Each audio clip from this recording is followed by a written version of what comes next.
Hello, guys, and I'll welcome you all to the second episode of Mr. Original's podcast. And today we'll be speaking to Mr. Nakul Chopra, and he's the director of IST, if I'm Right. not wrong.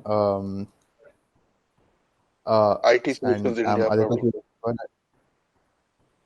I'm Aditya Okay. Kejriwal, your host, and I have Anirudh with me, Yeah. who's my co-host. Right. Yeah. Aditya, So, I'll just take over. Yeah. So okay. I would just like to start off the podcast by asking you like a simple question. What scares you about technology going into the future nowadays? Sorry, Anirudh, can you repeat? What? Sure. What actually scares you about technology going into the future?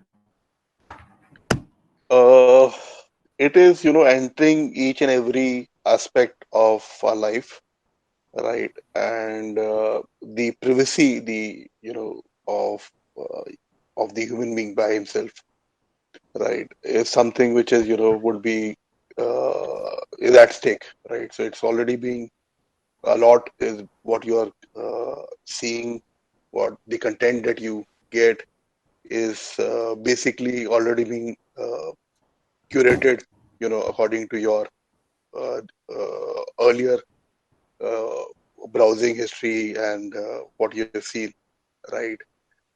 But it is also now being curated, as per what they want to showcase to you, the the other organizations, what they want to showcase to you, right? So in that scenario, with your profiling, in the days to come, the content that you'll see, is something which is going to be curated, and also a lot of other aspects, right? Even the pricing in certain products or services that you would be using, right?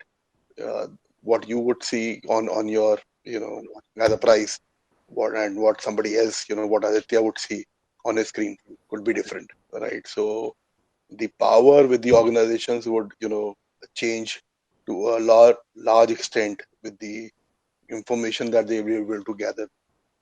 Uh, uh, so that is something which is, kind of scary, right? Uh, it also has a, Right. yeah, Carry on, sir, carry on, sir. yeah. So it also has a good aspect to it, right? The good aspect is that, yeah, the whatever, in case you are um, interested in one kind of a subject, right? In case you were already doing a research on something, right? So you keep seeing more data or more content for that subject itself. So you don't need to do too much searches and all those things, right? Those things come up, right?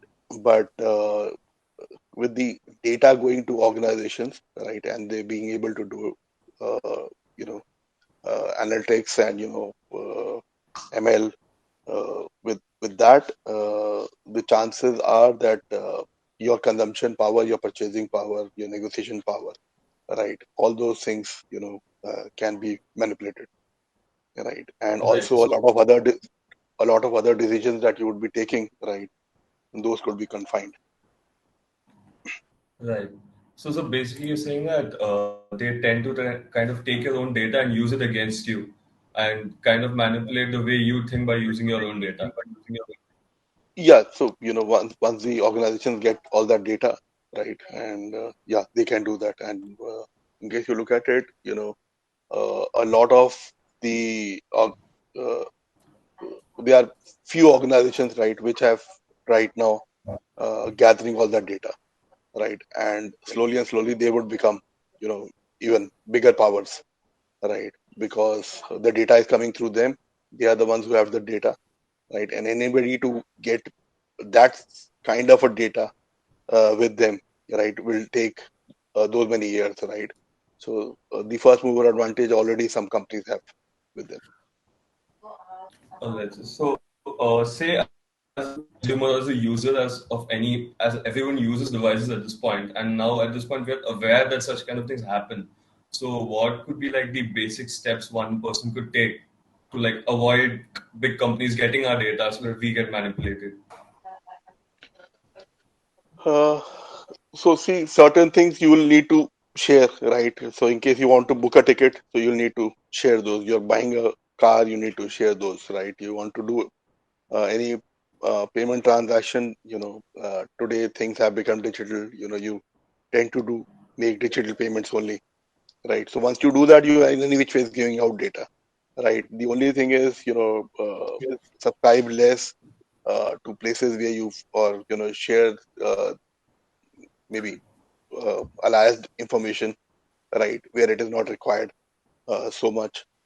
Stop your locations on the uh, on your laptops and your phones. Switch them on only once as and when required, right? So they start with those steps and see what all you where all you can stop information getting shared. Right, sir. And this is something that I read like while preparing for the podcast as well. The attitude towards using any device, like knowing that every device is hackable, is something that is useful in a personal level because you would avoid doing a lot of other things. Because say it's an end-to-end encryption or something, but I heard there are backdoor ways to actually get through those encryptions as well. So, what's your take on this as well, sir? Yeah, so in case I think it's very rightly said by you, right? That every device is hackable, right? In case it has not been done, it'll be done. You know, in case yours has not been hacked, then it'll be hacked. And that is the way you need to look at it, right? So there could be some malware, there could be some Trojan, something sitting on your device which is there, and keep only those kind of data over there where you feel that in case it's get hacked or leaked, you're ready to, you are okay Uh, with getting that leaked. So okay. move all those important things to a maybe offline device. Mm-hmm. All right. So, also, could you touch a little bit about cyber warfare? Because recently seeing a lot of things popping up where Russian hackers try to, break into the oil systems in the US and causing a lot of issues, things like that. So, if you could like touch upon slight amounts of cyber warfare for our audience. So as such, it is because we focus more on the corporate networks and all those things. That part, we are not focusing as on now. But yeah, we are advising and deploying IoT and OT security to some refineries of India, right? To them, yeah, uh, I would say in case you look at any device which can be connected or which is connected to the internet, you know, you need to look at the security of that, right? So in case a boiler is there right within your factory, which you are accessing through a SCADA system, and that you are accessing through internet, right? So you need to be sure that nobody is able to hack into the system and change the settings of the boiler, because that itself can bring a disaster, right? And what we have seen in the pipeline, they stopped the pipeline of the US uh, petroleum, and it was a big issue for weeks, right? So, Yeah. but in case you change the temperature setting of a boiler, it can just blast off the whole refinery or the plant, right? So the OT technology or whichever device, I'm just giving example. It could be your floodgates, for dams. It could be anything, right, for that matter, uh, which can be accessed. So you need to look at securing them much more. That's it. And so, say as a team of cybersecurity experts, when you're actually designing such a system, how do you actually go through the whole system and block such kind of points? Because the, such kind of things has never happened before, and things are happening for the first time. So, how exactly is a team preparing for such kind of attacks? So I think the biggest challenge is to get uh, the mindset of the customer, right? Uh, because in case nothing has happened, right, the first thing is that that they don't see that as a challenge, right? ये तो होता नहीं, right? This doesn't happen, right? So, why are you looking at something which doesn't happen, right? So that's the uh, response. So the idea is, or the biggest task is actually to focus on that. Once you do that, then the other things are much easier because what you look at is what are the entry points, right? So simply putting, in case you look at while you're designing a security, right, is similar to designing a security for a house or a building, right? How would you design a security for a building? You'll see all the entry points. What are the weak points? How many windows are there? How many doors are there? How many back doors are there? Right. In case there are pipelines, right, which could become a channel. Are the pipelines so big that somebody can crawl in? Are the pipelines so big that a device can come through that? Right. So how are you, putting filters at each and every place? Right, ensuring that nothing can come in, right, or go out. So uh, that is the way you design for the even for a OT infrastructure, right? So you just look at all the connection points and stop or start putting filters on those and ensuring that whatever is coming in is getting sanitized, or whatever is going out, you're ensuring over So I think by this you actually changed my perspective of how cybersecurity actually works, because I thought cybersecurity was only a software thing until some point. But then when you say protecting against devices coming in and all that, so you're essentially saying cybersecurity is a psychological hardware and a software thing. Yeah, so whatever software you have got, right, whether it is runs on the cloud or you run on a VM on a server on premise, right, eventually will run on a hardware, True, true. right? So uh, whether you put a appliance or you put a take that route to a cloud and then you bring it back, but even on the cloud, it's running on a virtual appliance, right, or a server. So that is my take on it. You take it through any software, but in the end, there's the hardware, there's the appliance which is there. So, so you'll be Right. taking through a system. You'll be taking through a software. Makes sense. So I'm just curious, like, in your career, have you actually faced any ransomware attack, and like how have you dealt with it? Could you share a story or experience? So number of times, because we provide security to a lot of organizations. So even customers of ours, I would say, where we were providing support and software, they were attacked. Right, some of the systems of theirs went down, uh, and we also got a lot of customers, who were under uh, whose system went down, and then they approached us to clean them out. What I personally found that customers are spending a lot of money in on the antivirus, on the ATP solutions, on EDR solutions, and number of the latest technology. But the one of the most important part which is there, which is the patch management, right, and which is maybe the cheapest part to do, right, out of all these, Hmm. that's the least expensive one, right? They forget doing that, and they rely on a free server or a free service of a server software, and feel that it is updating, right, without actually seeing how many systems are getting updated. And Hmm. in all of them, right, I would not say 99, in all of them, what we found, that there was a patch which was missing whenever the system went down. I think there were 10 servers, 9 didn't go down, one went down because the patch was not Oh, there, right? So right. patching the servers is very, very important, and then you have need to have the right solution on top of that. So what we wherever the backup was there, the thing was to identify the machine which has gone down, or run the tools to see which other machines are getting infected or where it has already got blocked, identify those, create a different VLAN for them or a network for them, right, and restore them back, and then run these scans on the rest of the machines one by one, isolating them and then cleaning them and then letting them run. And then on these machines which were there,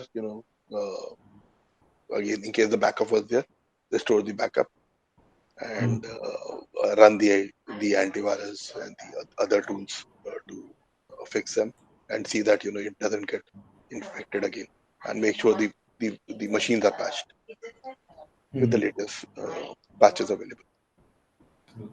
Uh, and so during such kind of ransomware attacks, uh, is there any use of social engineering that comes into play? Because uh, is that a weak link that you consider as well? Uh, we have not seen that, right? What we have seen is that maybe on certain servers, access was given to a third to the ERP vendor to make changes, right? Through a link, which was again a free uh, uh, remote session tool, right? Through a with changing the policies on the firewall, right? And so more access was given than what was required, right? And maybe the ransomware came from the third party system into that system, right? Okay. Hmm. Similarly, we have seen a lot of ports open on the firewall, right, through which people could you know uh, snoop into the servers and bring them down. uh, in few instances we saw that users clicking on wrong links, the user itself, right, clicking Hmm. on wrong links and starting the ransomware on the system. Hmm. But I I don't remember actually any of our customers whose system went down. But yeah, a lot of places we could detect that it was there, right? Right. The attack was there, but it was stopped by the antivirus. Right. So since you touched upon clicking of links and all that, so I just wanted to dive a little bit more technically in this. Like, say if you send some kind of phishing link to the person, say on a Yeah. social media account or something, and basically the account gets, I mean, the password or something goes to the hacker and he's able to control the account. So could you like go down a little technically in this and explain what exactly is happening when you actually click the link? So see, it for different users is a different scenario, right? So for the biggest issue is in case the admin does that and his link or her link gets shared, right? Because then they have the access to the whole entire system, right? Hmm. Then the hacker can bring down whatever he or she wants to bring down and make the changes into the Hmm. system, right? So that is a very very scary thing to be in. But most of the medium to large enterprises today are using multi-factor authentication, at least for the admin users, right? So they generally get saved from that part, right? As a user, the issue is that once my credential Hmm. gets leaked, right? So the access to my emails, the access to my documents, the access to my access to corporate applications, all those gets exposed, right? In case again we are not using multi-factor authentication, Hmm. right? So once that is there, then I can send, in case maybe I get access to Aditya's email ID, I can Hmm. now keep on sending Right. mails and messages to whomsoever I want to, right? Using Aditya's email, Hmm. right? I can take out whatever corporate information I want, right? To the extent that Aditya has access Hmm. to it, right? So in case it's from the finance department, then the access for the financial documents Yeah. would be much Yeah. more, right? Which internally might not be very uh, uh, costly thing, but yeah, maybe to a competitor of an organization where Aditya is working, right? Hmm. For an organization like that, it could be a very, very useful thing. In case there's has access to the HR documents, right? Then that information which I can access through his password and through Hmm. his system, right? Uh, could be very useful to competitors, right? Who's being paid how much, or who are the Hmm. top performing people within the organization, right? So stuff like that, which I can go out and monetize on that. And today the Right. hackers are not doing it for having fun, right? What used to happen around 10-15 years back, Hmm. right? Today Not they are doing it to make money, right? right. That is why the attacks are much more sophisticated. They are ready to spend Hmm. more time and energy in doing that, and because in the end, whatever they are trying to do is trying to make money out of Right. So, and also I've heard ki, high net worth individuals, their social media accounts get hacked because they just click the random link based on the same thing. So, uh, what I heard is that when you click the link, the cookies from their system is actually sent to the hacker system, and then it kind of connects it with the server. Is that the way it works, or is there some other way where they actually get access to other people's social media accounts, like high net worth individuals? that. I have, sorry, I have limited knowledge on that, so I would reverse my comments on that part. Right, sir. No issues. So, can you also touch upon dark web for our audience? Like, Yeah, so all these hackers, basically are interacting uh, uh, on the dark web, right? Where uh, from the normal browsers, you're not accessing them. Uh, so the idea is basically, once I get the information, I collect the information, from the organization where Aditya is working. Now, how do I go ahead and sell that? How do I monetize that? Right.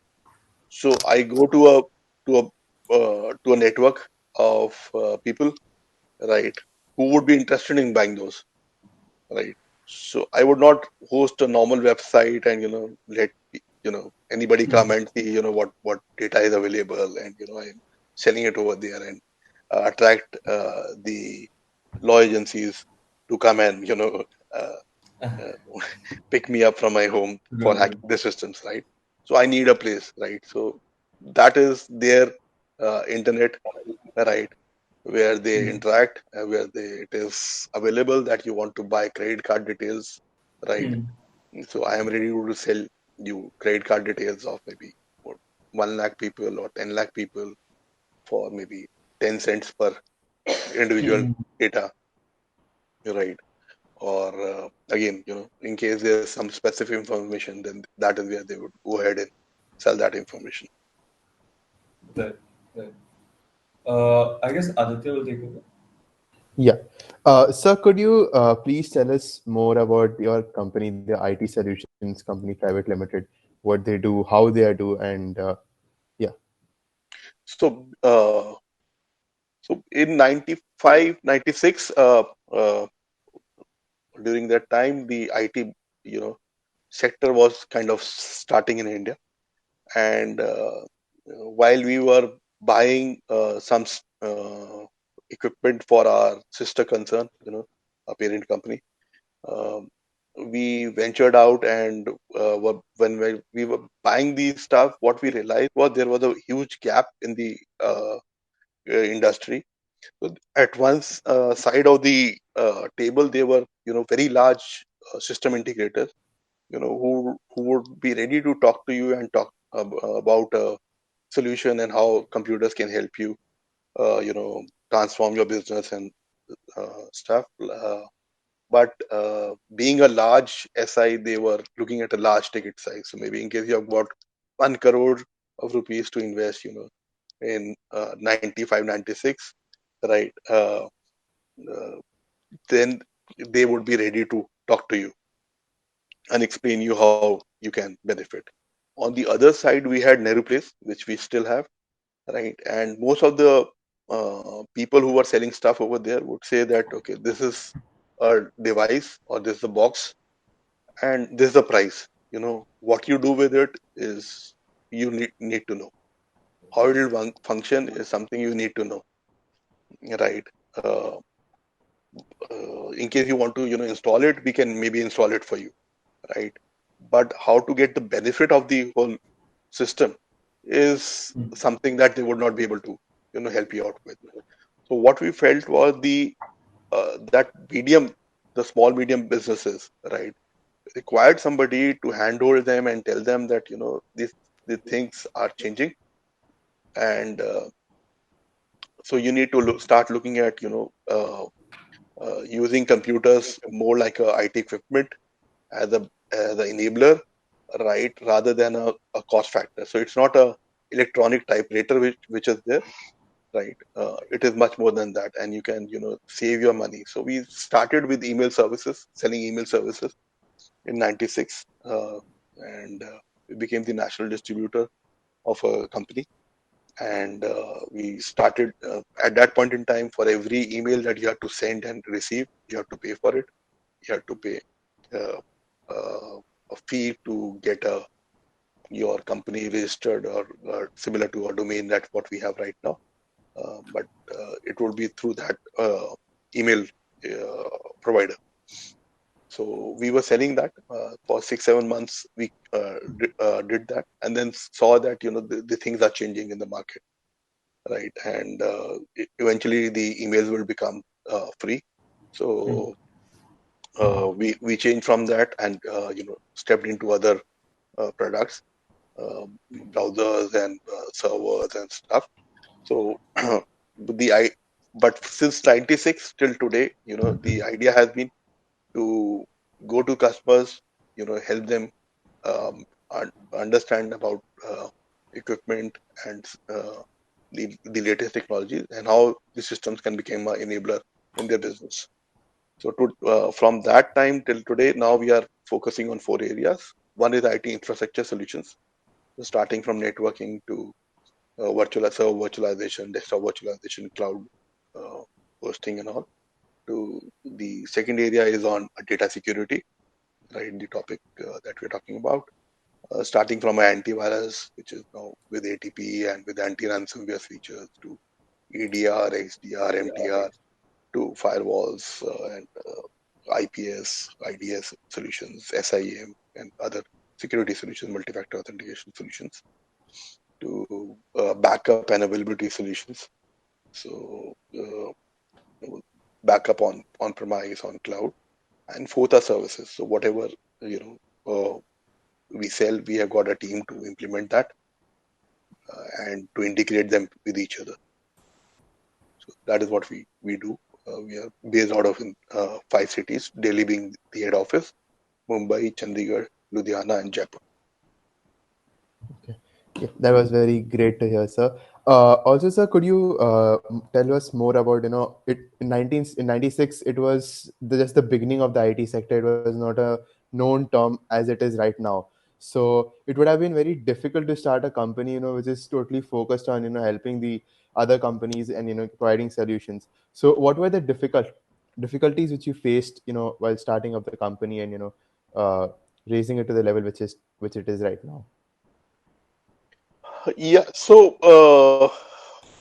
uh, the difficulty was that again, company all the entrepreneurs or the business owners were treating computers as an expense, right? So a lot of business we used to see during January, February, March, right? Because when they would see, okay, we have got profits, so okay, we are all we need to spend, right? So okay, we'll give so much money for buying computers, right? Without realizing what is uh, the benefit that we are going to get out of it. That we'll see later, but that's how the industry was changing. So a lot of customers felt that is we can all go into that bandwagon. We saw the similar issues at a lot of PSUs while we were going and even pitching solutions to them. Right, it used to take a lot time to do that. to sell a mailing solution to a PSU took something like 2 years, right? And to tell them that they need a dedicated billing solution, right, with on premise. So yeah, so it was challenging, right? It was taking time, uh, but yeah, things were happening slowly and slowly. We grew, we understood, by interacting with more number of customers, what is clicking, what is not, and kept moving. In 2000, we tied up with Microsoft. With Microsoft, uh, the the products or the solution that we had, kind of increased. There was a much more area to focus on, and yeah, it became much more easier to enter into customer premises and talk to them about solutions and all. So what I gathered from it was that, sir, it was a patience game. You need to, have that patience that yes, they will accept it and they will, move forward with that solution itself. Am I right about that, sir? Exactly. Yeah, it is there. Yeah. So in case you are very sure that what you're selling is correct, right? So what you is your thought process is correct, right? That this is what the industry, this is what the customer wants, right? So if not today, then tomorrow, they'll come back to you, and that we have seen a number of times, even on while selling security solutions, right? A lot of customers, told us, we can't buy this, because we don't have budget and all those things. And 6 months hence, they when the attack or something happened, right? Then they eventually came back themselves, asking for the same solution what we were pitching. So our idea was to meet as many people as possible, talk to them, explain them the product or the solution that we have for them. Make sure that part is clear, right? What we are trying to communicate, what we are trying to say, how they are going to benefit from it is something which is clear, right? Once we were sure that it is, we had delivered what we wanted to, right? In the thought process, we knew that, today or tomorrow, whenever they get the budget, uh, they will come back to us. And that is how it happened. And yeah, you need to have patience. Any business, new business you start off, you need to have patience. Sir, one more thing which I wanted to ask. So, like, I had visited your site and there was something which caught my eye over there, that it was written that you all needed only 8 working hours to find a solution. So, like, was it something which came straightforward, that challenge that yes, we can solve your problem in 8 hours, or was it something which came gradually that yes, we can do it? You know, could you shed some So, light on that? so it came gradually, right? Because as I mentioned, earlier, what we had some solutions of our own, right? Or something that we had already designed, right? Okay, these are the 4 5 things that we are going to do work on, right? But eventually, those things have kind of increased. Today, we have a team size, where we are comfortable, right? Our team is comfortable. They are already hands on and trained and certified on the technology that we are doing. So now we are comfortable that in case the challenge is thrown to us, right, within 8 hours, we can do that. So yeah, this has come up eventually, right?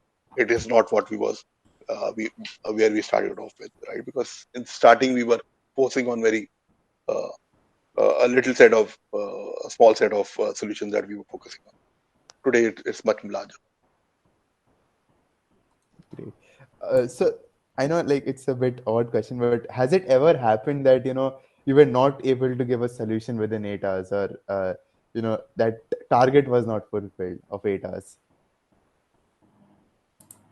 So see, Aditya, frankly speaking, not everybody comes with a even the customer is looking for a 8 hour window, right? Yeah, yeah. Uh, but even at times, you require certain details from the customer, right? And it becomes a challenge to get the details from the customer itself, right?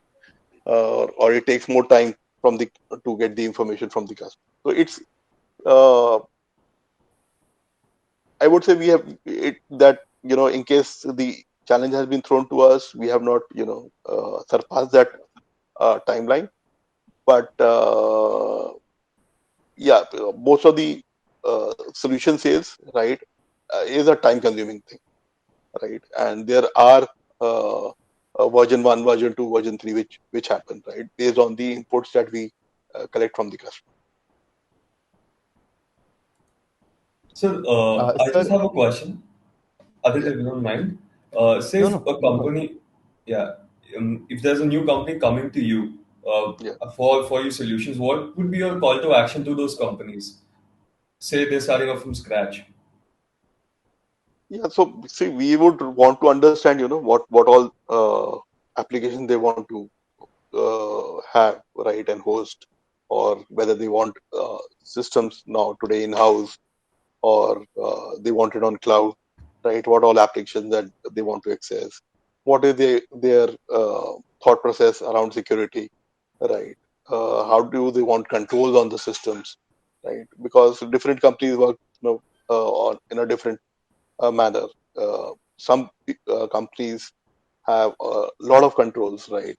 Or data leakage prevention controls. USBs are blocked, right? Cameras are blocked on the laptops, right? So, and some companies, have a very very open culture, right? They leave everything open, right? They say the system should not go down, right? Rest all, we don't want to, do any blocking or anything, but we want a gateway security solution to, just make sure that the malware or the is not coming into the systems, right? So it basically, we need to understand the thought process of the organization, right? What they want to secure, how they want to secure, and the kind of infrastructure they want to build up. So, it so based on that, we can give them solutions on the IT infrastructure part, on the secure, on how to secure that, and how to ensure that this secured infrastructure, even in case there's any incident which happens, right, where maybe a system goes down or server goes down, or a disaster happens, right, their data is still available, right? So all those three things is something which we cater to. There may be some people in our audience who will be willing to start, be part of startups or make their own startups. So, what would be your advice to them? My advice would be flexible, uh, learn from your customer, right? Listen to the customer, right? Hear what they actually want, right? Uh, fr- uh, because at times they are saying something, right, but they want something else. So try to understand, what they actually want. And in case you're sure about your product or the solution that you're offering, right, then you will find the market, right? uh, and the customers will come back to you, right? So have persistence, have patience, right? It'll work out, but keep listening to what the customer is saying, right? We need to keep listening to what the customer is saying, right? And we need to be a bit flexible, right? You can't be uh, rigid on that, no, I will do it like this only. That was great to listen. Yeah. Anirudh, would you like to carry on? Yeah, while actually looking through your profile, I also noticed that you actually started up a company just after your MBA. So I wanted to Why? know how was your experience in the MBA part as well as starting up together, and how were you able to manage time? No, I did the MBA after starting the organization. Oh, Yeah. right. I'm really Okay. sorry, Yeah, no, that's okay. but Yeah. then So how were you able to manage accordingly, like while doing the MBA and also running the company together? yeah, so I did it because I felt to grow, maybe there are things, I am not aware of. So it's time that I learn that. So in case I want to grow, then I need to know all the aspects of it, right? So did the MBA because of that, right? Again, had a good team to support me. I have a good partner, business partner, right, who was ready to take all that Hmm. additional burden on him while I'm not there. So took out time, and once you get determined on something, then you get time, you get energy, uh, you get focus to do everything, whatever you want to. And eventually, in case you look at the field also, the IT Hmm. field, unlike a number of other fields where in case you have, already uh, done your certifications, or, you have done your training and all, Hmm. it's over, right? In IT, everything changes so fast, right? That you are always learning, right? So, but doing the MBA was, I would say, was much easier than keeping up pace with the changes which happen in this industry, right? Because number of times I have told my customers as well, to the business partners, right, that by the time we get certified and we feel that we are comfortable on a particular product, right, uh, Hmm. the version or the product has already undergone a change. So the moment you feel you're on top of a product or a solution, the product has become obsolete. So now you're again on a learning curve for the other solution, right? Hmm. So the industry changes so fast. After every 6 months or year, there's something new or the other which is happening in this field. So you're always on your toes. So, as you're speaking on this, sir, I also wanted to know how exactly is your company and your team polishing themselves continuously to keep up with the pace? Because today, at this point, also it's changing at the same rate as it's used to change. Oh, it's changing faster. Yeah. It's not. So so how exactly are you keeping up with that pace? Uh, so see, the thing is, in case the base is strong, right? So in case you know the basics of it, so it's basically now you need to understand, what has changed. Uh, so uh, that is what we need to do. So we know the base, yeah. Then the new trainings, so online training, self learning, certifications is something the team is always on. Right. So we take out time whenever what we look at is when the team member, when is it that the team member is free. So in case a team member is free, then he or she should be spending time in getting a new certification. Hmm.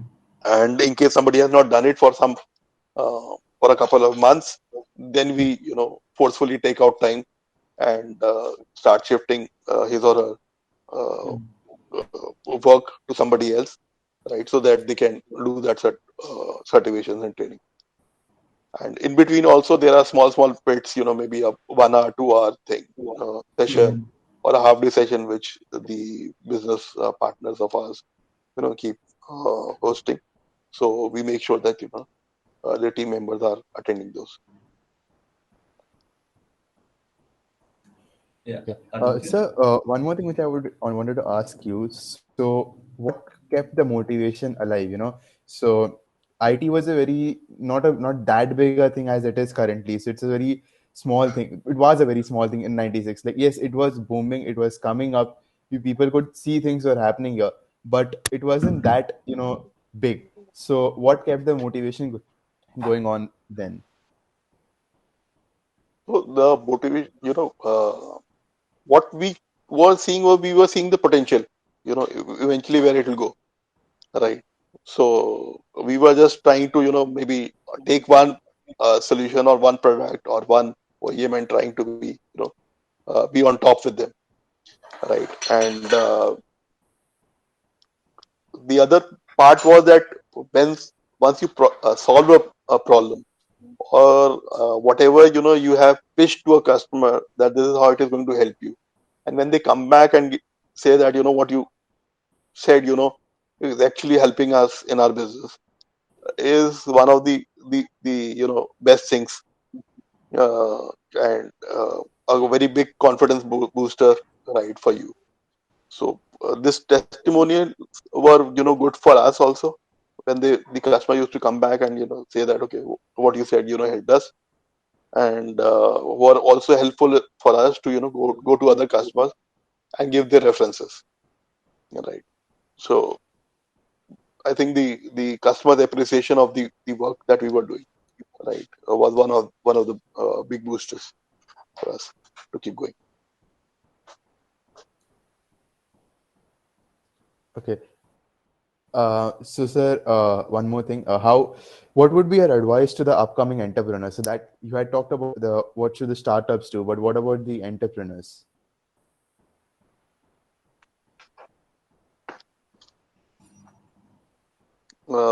Advice in any specific area, In or your field, sir, in your field, like as a personal in a personal level, like facing the hardships and things like that. so as an entrepreneur, you should be ready to do everything, right? From being the PN to the boss, right? So it's remove your ego, right? And you're never the boss as an entrepreneur, right? You are basically a server, right? Uh, at times serving to your team, serving to the customer, and in case you have got business partners, OEMs whose products or solutions you're selling, right? Then server to them, right? Be sure about why you are doing this, right? And follow that, right? So in case you want to provide solution, be sure that whatever you are doing, through that you're providing solutions. In case you're sure that you're doing it to make money, right, then you make your plans accordingly, right.